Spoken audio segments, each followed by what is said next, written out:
And here we go. We're getting into this and spawning in the bottom left-hand corner. Oh, sorry. Predictions open. Predictions, they are open in the chat. So you can place your bets on who you think is going to qualify. Good luck. Best of luck there. As a reminder, it is a best of 3. And spawning in the bottom left-hand corner of Alkione, we have our Polish Protoss player. The red Protoss representing Storm Gaming. Ooh, patiently waiting for his opponent, but can now flex his skill here in the qualifying match. The Polish Protoss, Gerald.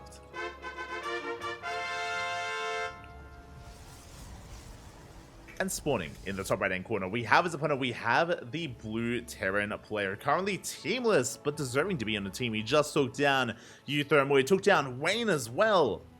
Very impressive result so far. It is MilkiCow. Oh, we're going for a proxy. This might be a fast one. I'm not opposed to a fast series because when is the next cast? In 3 hours and 40 minutes. In 3 hours and 40 minutes, we're going to be live here on the channel with ESL Open Cup Europe. And I would like a break, a small break, before that happens. But it's not up to me. Not up to me at all. It is up to our players here. Let's go. Well, as a Perp Scout is coming in, and Gerald, he does miss the proxy. Now, again, it is only going to be a singular proxy. Rax, not the most committed of proxies. It is going to be Proxy Reaper, and the SV is coming in. So the way this works is that we're going to be proxying the Reaper. The SV can go throw down an eBay block. There it is. I was going to say either a bunker or an eBay. We do force the unnatural, natural. Gerald forced to expand elsewhere. The Reaper's on the way. We are looking to wreak some havoc. And the Probe Scout does confirm. Hold up. Where is your Rax? What have you done? There's that bunker now on the way. We cancel the eBay. And the role of this bunker is to deny mining in the mineral line. If it does finish, the Reaper can dive in, and we cannot mine until the bunker has been dealt with. The Zealot does pop out. Can we get on top of the SCV? The Reaper does arrive. Ooh, SCV goes down. Big pick off. Big pick off there from Gerald. Does force a cancel on the bunker. This could have been so much worse.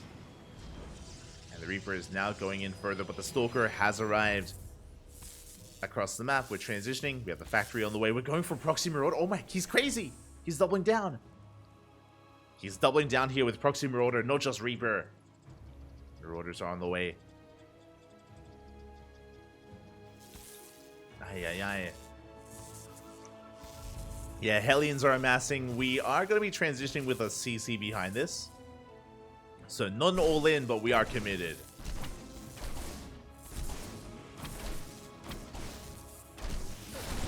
Are quite committed here. As the Zealot is going to try to push on forward here. We do force back the Reaper at least. Getting damage done. The supply block is real. No, we forced down the supply. The Zealot somehow makes his way into the main base. We disrupt the opener. We disrupt the CC. Going down a starport behind this. SCV goes down. But we've been building up Marauders, and we are pushing in. And with these Marauders, we cannot mine, not from the natural base. We do have a couple of adepts coming in. Stalker, at least one of them turning back around. We do catch some of the Hellions, but the Hellions, they get away. They get across the map. Ooh, and Gerald, he's in a lot of trouble. He's forced to recall back home. We do have that recall. There is a shield battery on the low ground at the natural. We can force an overcharge. Hellions, they barely do make their way towards the main base. Stalkers are being focused down. Hellions, they bust into the main. We have an adept. Good target firing out of Gerald. I was going to say that those Hellions, they can wreak havoc. They can kill a lot of probes. But the Hellions go down. There's one Marauder left. We're up to 2. We're getting back up to 2, but Gerald, for the most part, he's defended. He has held. We're waddling in a winner. Oh my, he's crazy. MilkiCow is just rallying everything across the map. Calm down. The Widow Mine does fall with the Marauders. They're going to be waddling back home. And Gerald, he is going to be able to stabilize.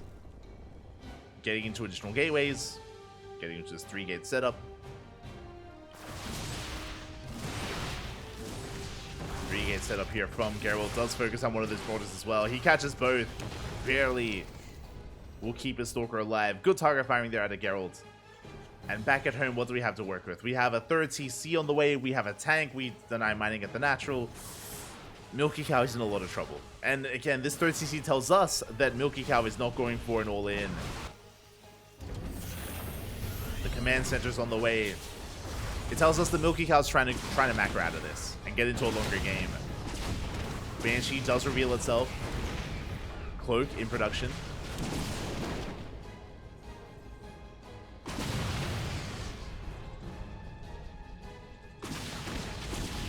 Gerald taking a lot of hits there from that Banshee.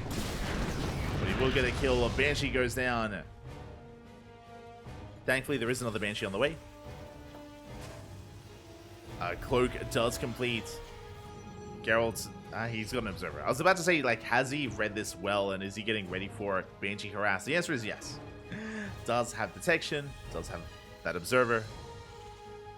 Banshee's moving out. Oh, sorry, my apologies. Fixed in 2 minutes. I do apologize. No, it's been oh my god. I do apologize for it showing you thermal, but it is now fixed. Sorry, I was a little bit distracted. I've been trying to get the overlay set up, and yeah, I did forget about the name. Does happen from time to time. Do apologize, but thank you for pointing it out. Thank you in the chat. Thank you. Do appreciate it.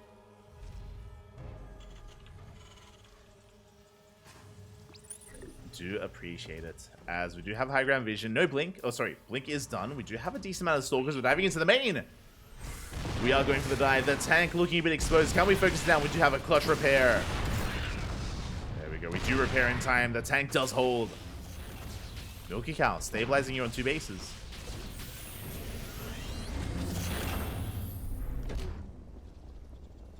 Is going to be able to stabilize in these 2 bases. Likewise, Gerald's happily just taking his 3rd base, taking up towards a bay for Colossus production. Charges on the way as well. Now, as a reminder, Gerald, he doesn't have to break his Terran opponent. He doesn't have to break the Terran here on 2 bases. We can just contain.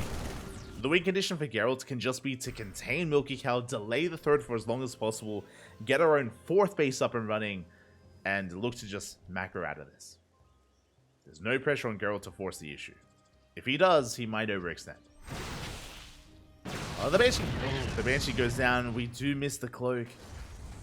Remember, Cloak was researched and we did miss it.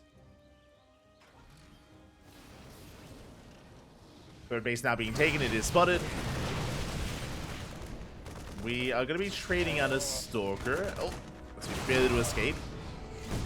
Getting a handful of Marines. Good control here out of Gerald. Does pull back in time. Observers getting eyes on any kind of move out on the main army.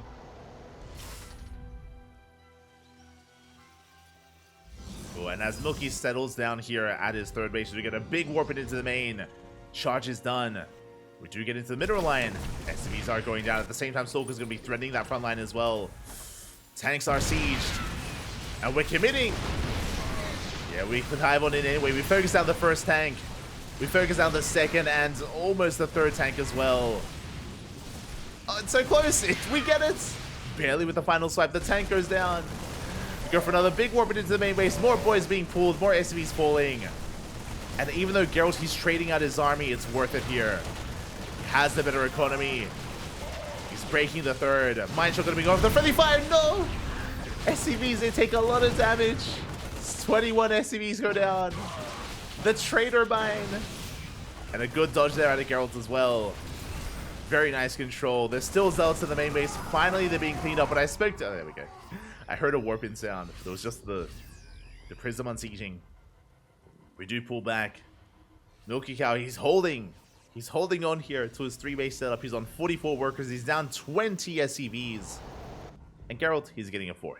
This is what we spoke about. Gerald, all he has to do is take a 4th base, maintain his economy, and get into Colossi. And that's exactly what's happening. I mean, he's doing that and then some, because he didn't have to try to pull MilkiCow apart. Didn't have to, but he did.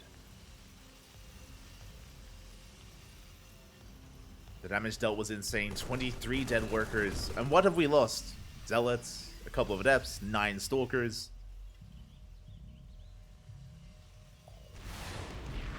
More than acceptable losses here for Gerald. He's getting back into the main. Ooh, the prism does get focused down. Good target firing out of MilkiCow. That's good positioning, I should say, from our Terran player. But here come the Colossi. Now, if we had the War Prism to reinforce, I think we can push and break the third. 100%. Without the War Prism, I'm not so sure. As there we go, the Colossi are going to be pulling back. We have reinforcements here, and there's too much anyway. GG gets called, and Gerald takes game number 1. GG.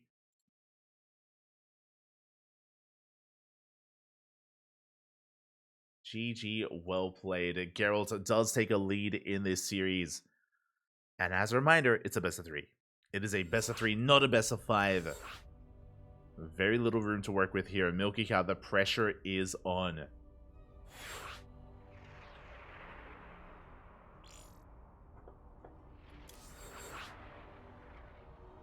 And can he bounce back here and now? Can he bounce back in game number 2? I mean, he needs to if we want to force an extended series. I'm hoping for that, but it's not on me. It's on our players here. It is on MilkiCow. Let's go. See in chat, I love that Milky always sends it. MilkiCow, he's a very aggressive player, and I appreciate it as well. Like, I love casting MilkiCow. Whether it's against Protoss, Terran, or Zerg, MilkiCow is just always in your face, and I mean, at times it does work, right? It's like, you know, it's very high risk, high reward. Maybe that's a better way of putting it. Yeah, he puts it all on the line. Puts it all in line, and you know, at times things can swing out of your favor. As as it looks like we're gonna be remaking here. We're not sure. Wrong Mac, I believe, I think, maybe, I don't know. Okay, there we go. Yeah, we are remaking. As game number 2 is not going to be on Oceanborn. It's going to be on Hecate.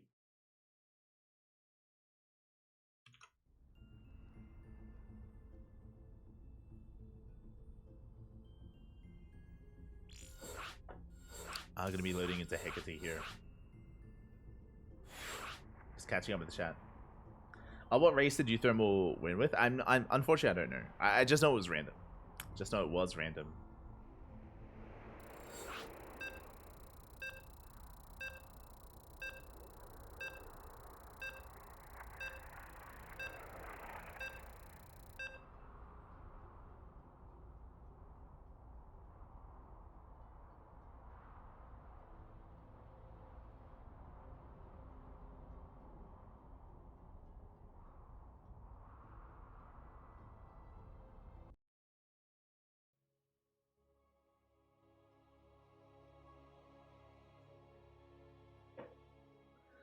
Hero is pretty much the only Protoss that Koreans play / study because he's in all the tournaments.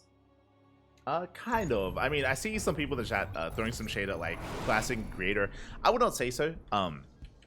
Like when I think of the best Protosses in the world, I do think like Hero, I think Classic, I think Creator, I think Nightmare, then I think Max Pack, Showtime alongside them. But I would still rate the Korean Protosses a little higher than a lot of the others out there.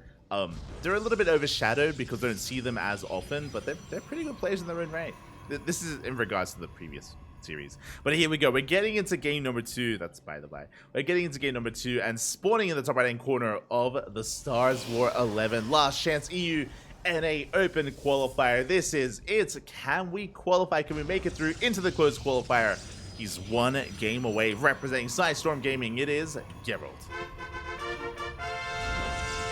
And spawning in the bottom left, but also going for a proxy in the center of the map. We have the red Terran player, currently teamless, but deserving to be on a team.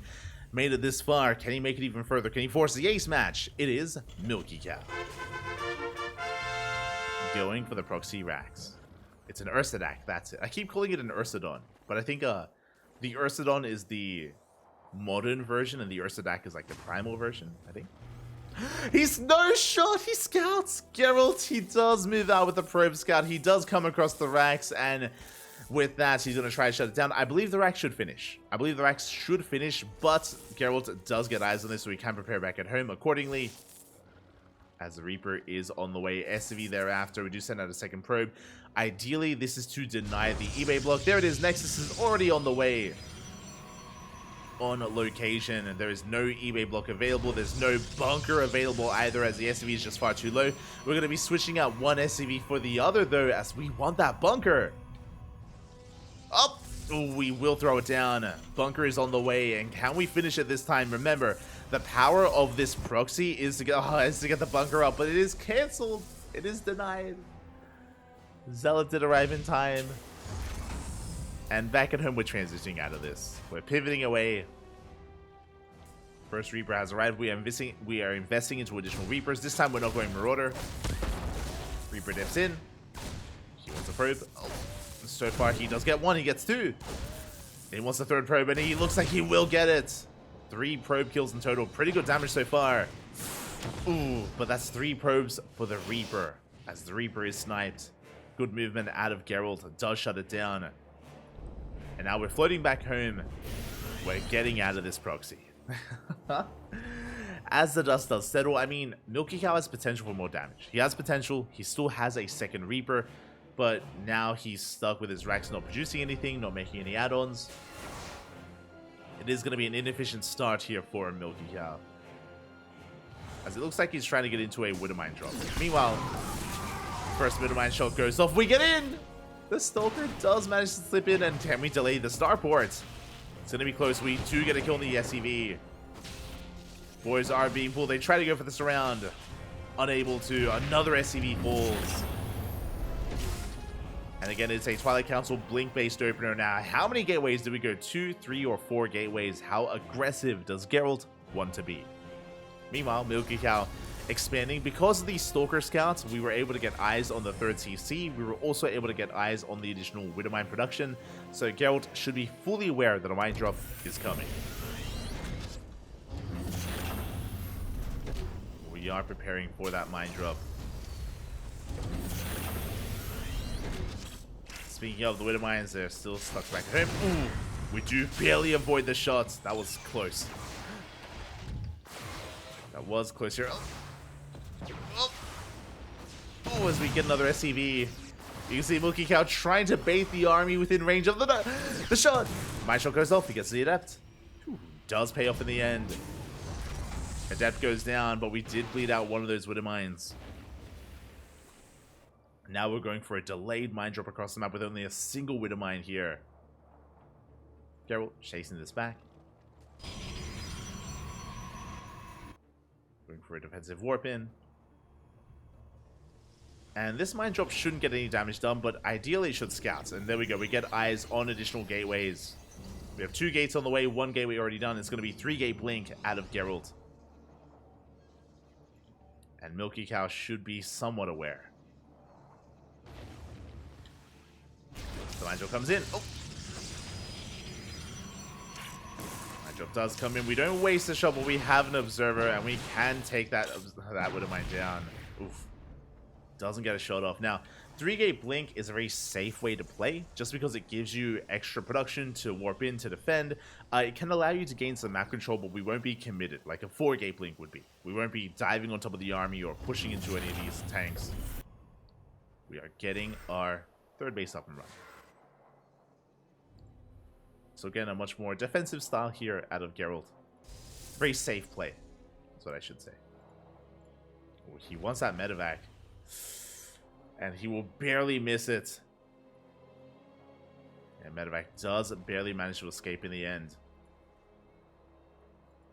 3rd base is getting up and running. Raven Harass comes in. We do manage to get a probe. We get 1.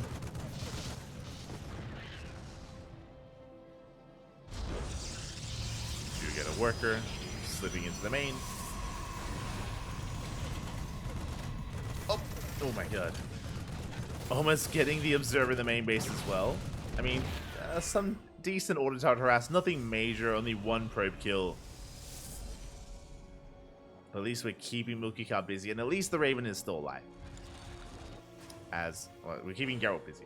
At least the Raven is still alive, and Gerald is getting into his Colossus production. MilkiCow back at home, he's stabilizing on 2 bases. Getting into his 3-1-1 setup, building up a tank count just so we can defend against the Blink Stalkers. And getting into Biomine thereafter. So pretty standard play here out of MilkiCow. This is the setup that we expect to see on 2 bases from our Terran. And the question becomes, do we push out or do we throw down a third? And there it is, 30 CCs on the way, so MilkiCow is going to take it slow and steady. A jab does commit. We do tank the shots. And Mine Shot goes off. 4 SCVs go down, even forcing a bit of friendly fire. Well done there by Gerald. Raven Harass coming back in. Gerald, ooh, bleeding out a couple of probes. MilkiCow, he does sneak out across the map. He does bypass these stalkers. Is pushing. Has to be careful with the tank. Ooh, as he gets caught out. No! We pick off a tank for free. Big pick off there by Gerald. But is he ready for the army? Is he ready to receive? He has one, now 2 Colossi. He has a shield battery, has an overcharge. He's in position. Yeah, Widowmine's going to be going down. Observers here as well, and we will completely shut this down. MilkiCow, yes, he got across the map, but Gerald was ready for it. Likewise, MilkiCow bled out a tank. Down to 1. Is going to be reinforcing. So he's reinforcing on the left. He's going for a drop on the right. MilkiCow going to try and go for a split push while he expands. And again, the aggression of MilkiCow is not just to get some damage done, but also to keep Gerald busy to allow MilkiCow to expand. To allow him to get his third. Probe Scout is going to come across the army. Drop comes in. Gerald's out of position. Is a bit out of position here. Nice Mine Shot on the army. At the same time, we're pushing towards the 4th base. Gerald not where he needs to be. Twilight Council going to be going down. We do force a cancel here. We should force a cancel on this northern base. It's going to be close. Ooh, that was a kill, not a cancel. Ay, ay, ay. We do avoid the Mine Shots. We do get on top of the tanks. But Gerald, he's bleeding out a bit too much. Losing a base. Bleeding out his zealots. Overcharge is forcing. Can we get on top of the Colossus? We can. We can try. We go for the stim. The Colossus. It's going to be going down. MilkiCow pulling Gerald apart. He's just pulling him left and right. Sniping a Colossus. Sniping a base. But Gerald's main army is still looking quite terrifying. And this may just trigger a counterattack. It may just force Gerald into an all-in. Prism is on the way. 3 Archons as well. It's all or nothing for Gerald. Ooh, and he does come across the drop. Widowmine's going to be burrowing. That's a lot of Marauders. Stimming on forward, shaking this down, but Archons, they make it just in time. Now, Gerald, he is expanding on the right-hand side. Behind his army. Drop comes back in. Gerald, he's backing off. Yeah, I assumed he was going to go for a big counterattack, but it looks like Gerald, he has been deterred. He will fall back. And MilkiCow, he's not looking too bad. Economically, it's looking a bit rough. MilkiCow is still on 3 bases, but even though Gerald has a higher worker count, you can see here he's oversaturated. He's heavily oversaturated. He needs his 4th. He needs that 4th base. And then Gerald can start keeping up in army supply. That's a big if, though.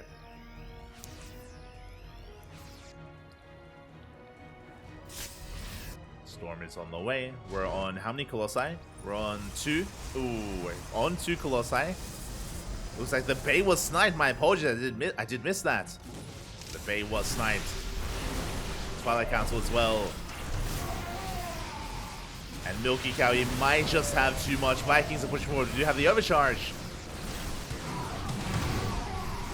Overcharge does buy some time. Mine Shots are baited out. No big connections. Yeah, MilkiCow not liking his chances. He does back up. Does retreat.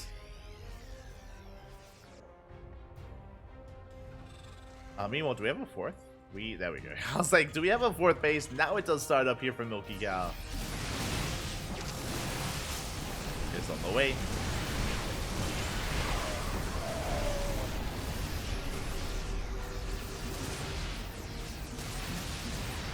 Gerald is going to be forcing this back. Did stim forward for a moment. Didn't quite dive on it. Again, MilkiCow, I still like his position in general, if he can keep the momentum going. Like, can he deny this base again? Can he go for another split push? He's been trying to break the 4th base, but has been unsuccessful, and now Gerald, he's getting a 5th. He is getting his 5th base. Stellar run by coming in. We do deflect it. MilkiCow in position. He runs into Colossi. A little bit less than ideal. Thankfully, MilkiCow does load up, does get the hell out of there.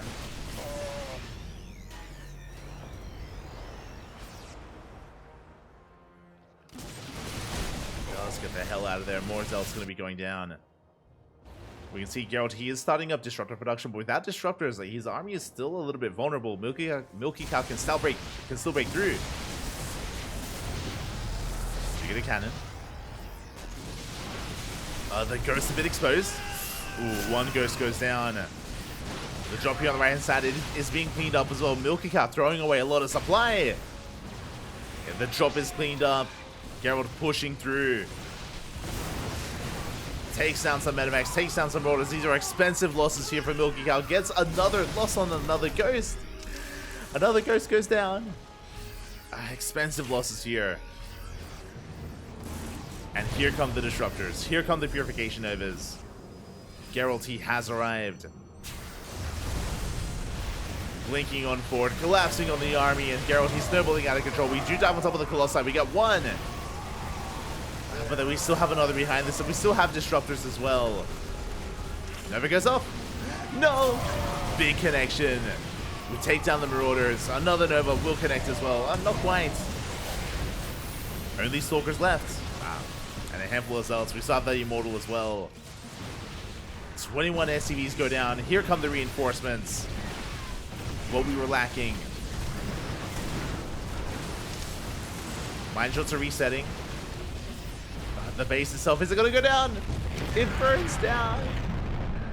The repair a little bit too late. GG gets called, and MilkiCow has been broken. Gerald will take the series 2-0, qualifying for StarsWar 11, the European and Americas closed qualifier. GG.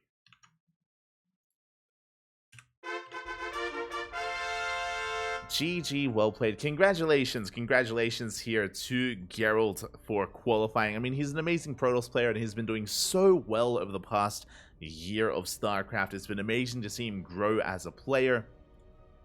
And yeah, with that, Gerald, he will actually be a part of the closed qualifier. Now, he's not a part of the main event. Not yet. We're going to find out tomorrow. Tomorrow is day 1 of the closed qualifier. We have many amazing players taking part in it, and Gerald will be joining them. My condolences to MilkiCow. He did have some good moments. I will say, he had some really good moments in this game where he was able to really flex his multitasking and put Gerald's multitasking to the test. And Gerald was struggling. He was struggling to keep up. He was being pulled apart. But then, Gerald established his 4th. He was able to re-establish his 4th base, settle into a 4-base economy, get back into Disruptor production as well, and did feel like maybe MilkiCow was a little bit too passive, or maybe just allowed that to happen and allowed momentum to just peter out from his side. And GG, well played. Nonetheless, a solid run here out of MilkiCow. I mean, he took down Wayne and Euthermal to make it here. So very impressive run, but Gerald was able to be proved to be too much to him in the end. GG, well played. Congratulations. And with that, we have all of our qualified players. Quickly just double checking here. We can actually switch our scenes over. We can switch our scenes over to have a look at the Wikipedia page. Here we go.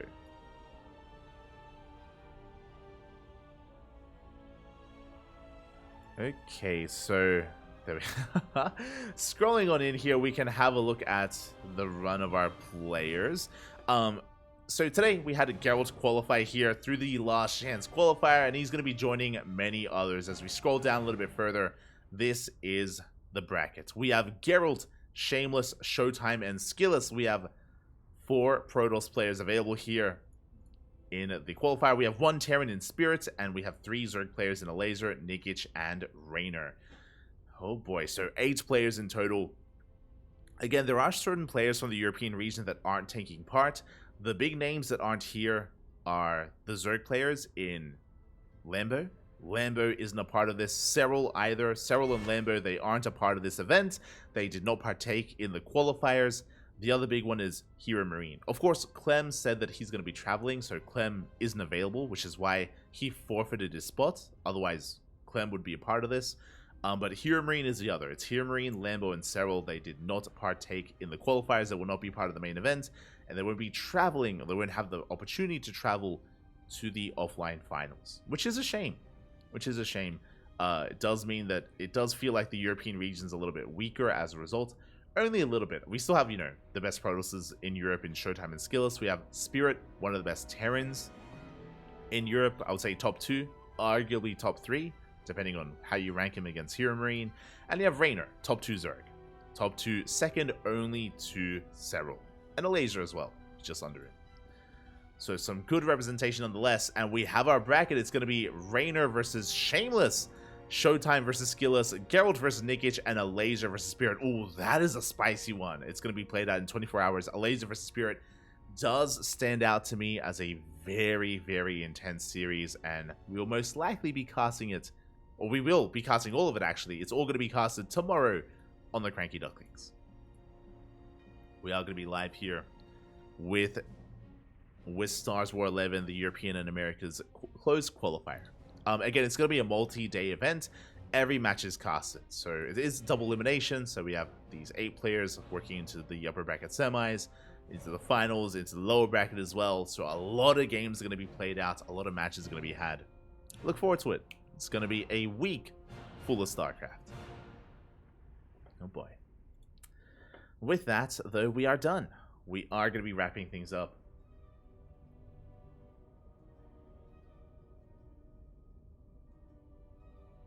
We are going to be wrapping things up here, and we are going to be closing out. Again, we were live. How long have we been live? 5 hours. pretty decent broadcast here. We're going to be wrapping things up. We're going to be back in 3 hours time. So we have a little bit of time here to rest, to get some food, to take a break. In 3 hours, this channel is going to be live once again with ESL Open Cup Europe. The European Weekly is in 3 hours time, and we're going to be here to bring it to you live on the CranKy Ducklings. Again, we have plenty of content on the channel. We're live every single day. And just like today, we're live at times, multiple times a day. So 3 broadcasts here. Let's go. Getting all the StarCraft. We're always on that grind set. If you want to follow us, if you want to support us, !socials.